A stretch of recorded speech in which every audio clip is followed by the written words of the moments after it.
Sortie en bourse le 12 juin de SpaceX et plus tard dans l'année d'OpenAI et Anthropic. Est-ce que c'est un piège ou une opportunité? Si tu es de ceux qui est en train de se demander si tu vas mettre tes économies dans l'entrée en bourse de ces super compagnies d'intelligence artificielle qui vont devenir du coup publiques puisqu'ils vont cotiser en bourse, peut-être cette vidéo, elle est pour toi parce que parfois, c'est pas aussi génial qu'on l'y paraît. Et si tu n'es pas entraîné, tu peux faire une grosse erreur. Donc, sois les bienvenus sur Yoga Libre. Comme d'habitude, je suis Liliette, je suis coach, je suis prof de yoga, une excellente prof de yoga d'ailleurs. Et j'enseigne et j'accompagne les personnes comme toi, les personnes lambda, qui souhaitent apprendre à faire fructifier leur argent pour atteindre leur liberté financière grâce à cet outil extraordinaire des options financières. Donc, le 12 juin, les amis, il y a un super événement que tout le monde est en train d'en parler, surtout si tu es un peu dans le monde de l'investissement. Tout le monde est en train de s'affoler. Il y a la sortie en bourse de la compagnie de Elon Musk et SpaceX. Donc voilà, tous les satellites, les fusées, tout ça. Et donc, la compagnie, elle va arrêter d'être privée et donc elle va cotiser dans le Nasdaq. Ah, et donc voilà, tout le monde est en train de commencer à faire son plan. Il y a aussi plus tard dans l'année, là pour l'instant il n'y a pas encore de date, deux grosses compagnies aussi qui vont rentrer en bourse, Anthropic et OpenAI. Et donc, c'est important, tu vois, quand il y a ce genre d'événement, de faire la distinction entre le bruit et le côté factuel. Parce que je vois beaucoup de personnes qui mettent, je ne vais pas dire en jeu, mais un petit peu, peut-être leur capital, qu'il soit grand ou petit, pour suivre un petit peu cette euphorie générale. Et ils sont même pas au courant de comment ça fonctionne, de qu'est-ce qui se passe. C'est un petit peu comme pendant le Bitcoin, qu'on t'a dit, oui, ça va arriver à 1 million. Bon, pour l'instant, c'est coincé à moins de 70 000, tu vois. Donc, c'est important. Moi, je tiens beaucoup à avoir cette facilité et cette capacité de faire son propre analyse. Une des premières choses que j'enseigne à mes élèves clients, c'est que tu ne rentres jamais ou tu ne fais jamais un investissement par mimétisme des autres personnes. Pourquoi?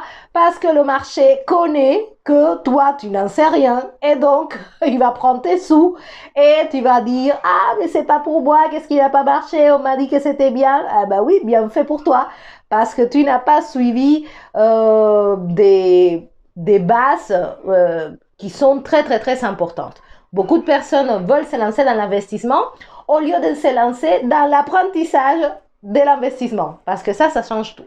Celui qui ne sait pas ne peut pas choisir.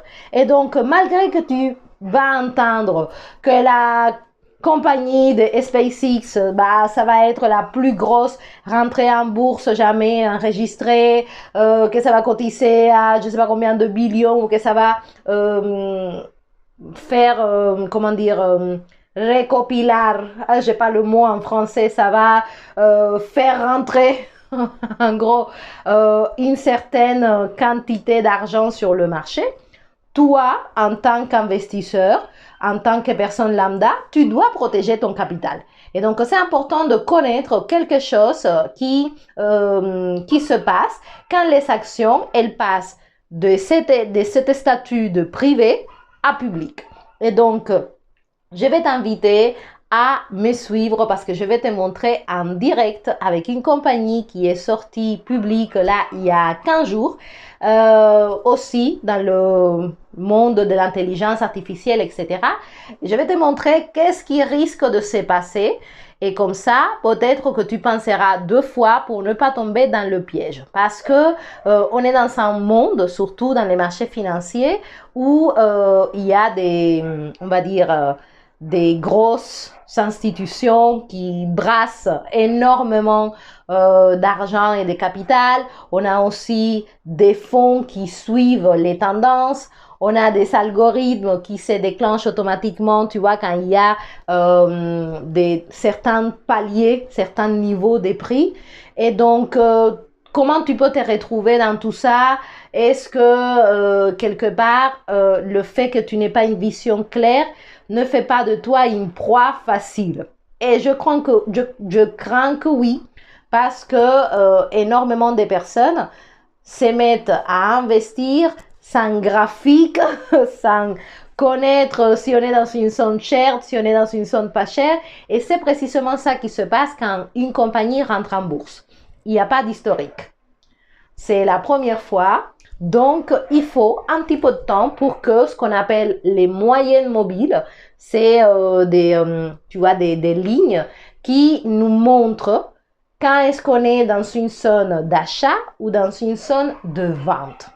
Et sans ça, tu risques un petit peu, tu vois, de te jeter à la mer et peut-être tu vas nager dans la bonne direction, mais peut-être tu vas te noyer, peut-être tu vas faire demi-tour ou tu vas tourner en haut.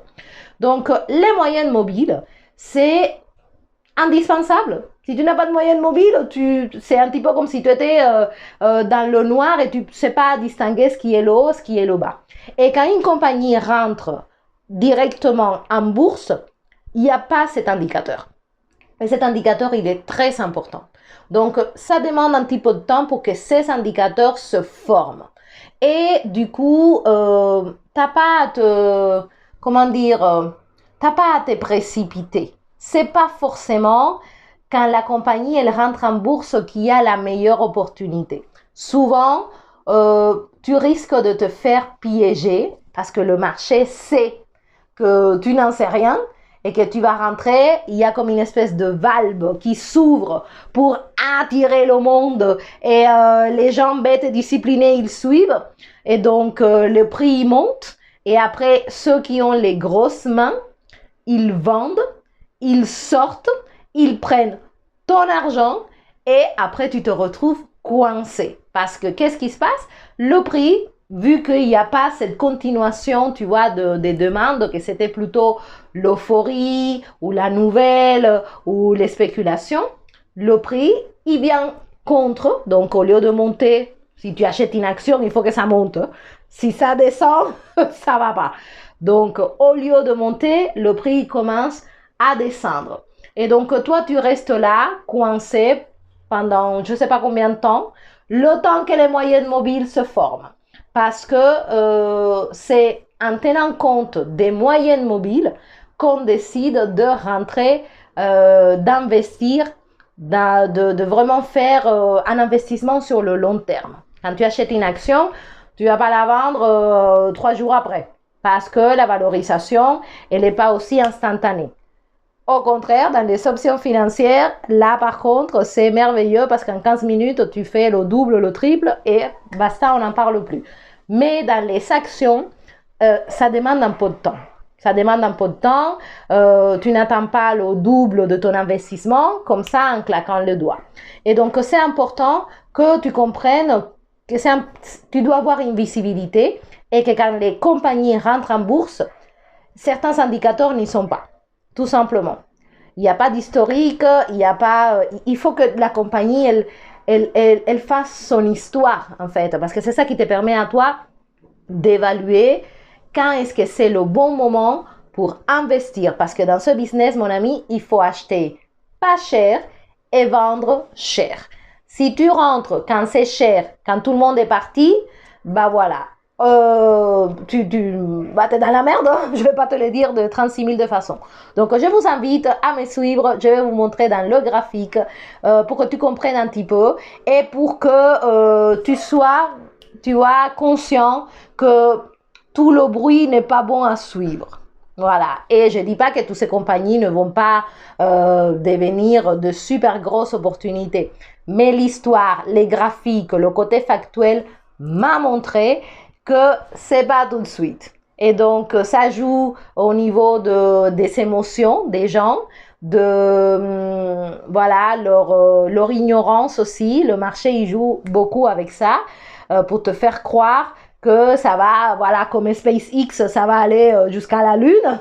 Et là, tu te dis, OK, c'est maintenant, je mets tout, ma retraite, mes économies, mon livret A, tout ce que j'ai, je le mets là. Et qu'est-ce qui se passe? L'inverse. Pourquoi? Parce qu'il n'y a pas les indicateurs qui te permettent à toi d'établir une analyse de base pour acheter des actions. Donc, on se retrouve tout de suite dans le graphique pour que tu vois de quoi je te parle. Allez, à tout de suite. Et nous y voilà pour regarder cette compagnie qui est sortie il y a même pas 15 jours. Elle s'appelle Cerebras. Et donc, c'est une compagnie d'intelligence artificielle que certainement on entendra parler d'ici quelques années. Donc là, tu vois, on est dans le graphique. Et tu vois ces lignes-là de plusieurs couleurs parce qu'il n'y en a pas que deux. Normalement, on utilise 4 ou 5.